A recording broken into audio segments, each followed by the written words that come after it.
action, let's go. 저 건물을 찾으러. Halo teman-teman semua.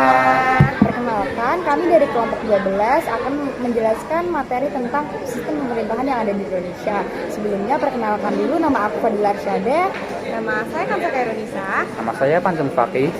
Dan teman kami yang kebetulan berhalangan hadir yaitu Kak Amadela.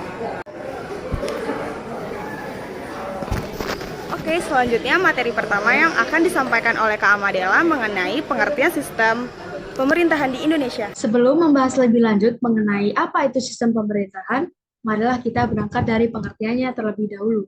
Istilah sistem pemerintahan berasal dari gabungan dua kata, yakni sistem dan juga pemerintahan. Kata sistem merupakan terjemahan dari kata sistem dalam bahasa Inggris yang berarti susunan, tatanan, jaringan, atau cara. Sedangkan pemerintahan itu sendiri berasal dari kata perintah. Sehingga dapat disimpulkan bahwa sistem pemerintahan adalah suatu tatanan yang utuh yang terikat atas berbagai komponen pemerintah yang bekerja saling bergantungan dan saling mempengaruhi dalam mencapai tujuan dan fungsi pemerintahan. Selanjutnya ada 3 macam sistem pemerintahan yang pernah Indonesia pakai. Yang pertama ada sistem parlementer. Sistem parlementer adalah sistem pemerintahan yang dimana kekuasaan partai politik terletak pada parlemen atau lembaga legislatif yang anggotanya dipilih secara langsung oleh rakyat melalui pemilihan umum.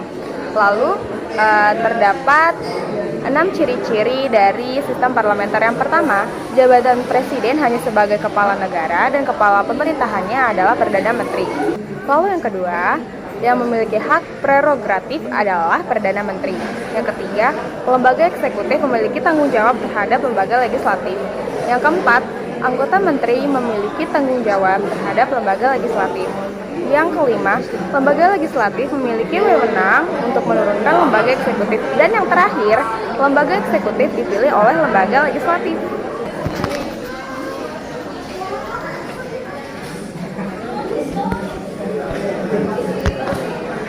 Oke, selanjutnya adalah parlementer semu. Parlementer semu atau kuasi parlemen adalah sistem parlemen yang mempunyai peran penting dalam menentukan kekuasaan pemerintah, meski kedudukannya terbatas.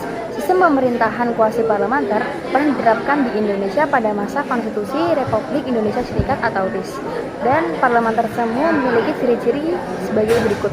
Yang pertama adalah kekuasaan Perdana Menteri masih ada campur tangan Presiden. Dan yang kedua, kabinet dibentuk oleh Presiden dan bukan parlemen. Dan ketiga, pengangkatan Perdana Menteri dilakukan oleh Presiden.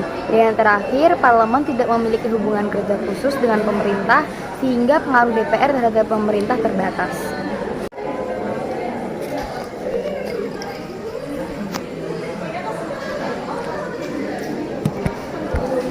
Baik, yang ketiga itu ada sistem pemerintahan presidensial. Jadi sistem pemerintahan presidensial itu adalah sistem pemerintahan dengan presiden yang memiliki tugas rangkap sebagai kepala negara sekaligus menjadi kepala kepemerintahan. Adapun ciri-ciri sistem pemerintahan presidensial diantaranya yaitu ada 1. Pemerintahan dan negara dipimpin langsung oleh presiden. Yang kedua, presiden mempunyai kuasa untuk menentukan menteri-menterinya sebagai bawahannya. Yang ketiga, itu ada tugas menteri bertanggung jawab langsung kepada presiden. Yang keempat, presiden tidak dapat membubarkan parlemen. Yang kelima, presiden bertanggung jawab pada konstitusi. Dan yang terakhir, keenam, ada presiden dipilih langsung oleh rakyat melalui pemilihan umum atau disebut pemilu. Sementara masa jabatan presiden itu ditentukan oleh parlemen. Berikutnya ada materi dari sistem pemerintahan Republik Indonesia dari masa ke masa. Berikut merupakan sistem pemerintahan dari masa ke masa.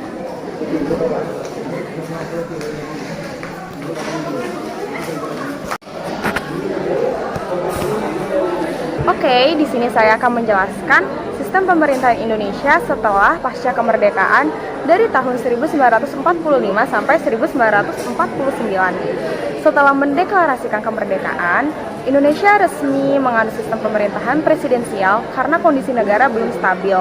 Kemudian Soekarno yang ditunjuk sebagai seorang presiden. Undang-Undang Dasar 1945 juga ikut disepakati bersama sebagai konstitusi Indonesia melalui hasil sidang PPKI sehari setelah kemerdekaan Republik Indonesia. Pada pasca kemerdekaan ini, Indonesia juga pernah memakai sistem parlementer yang digunakan pada tanggal 14 November 1945 sampai dengan 14 Desember 1949. Yang kedua, terjadi pada Republik Indonesia Serikat pada tahun 1949 sampai 1950. Setelah konferensi KMB di tahun 1949, Indonesia resmi berganti sistem menjadi kuasi parlementer atau parlemen semu. Lalu KMB juga memutuskan bentuk negara Indonesia menjadi Republik Indonesia Serikat.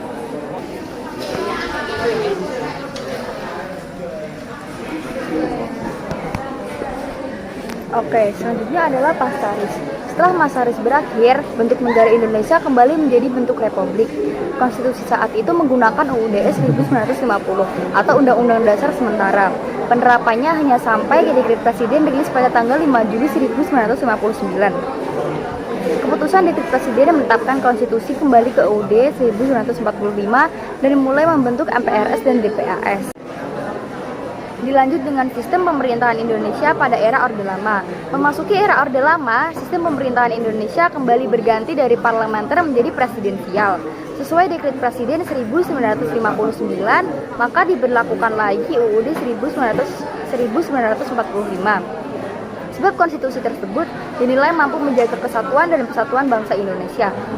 Menurut Presiden Soekarno, demokrasi liberal tidak mendorong perbaikan bangsa menuju bangsa Indonesia yang adil dan makmur.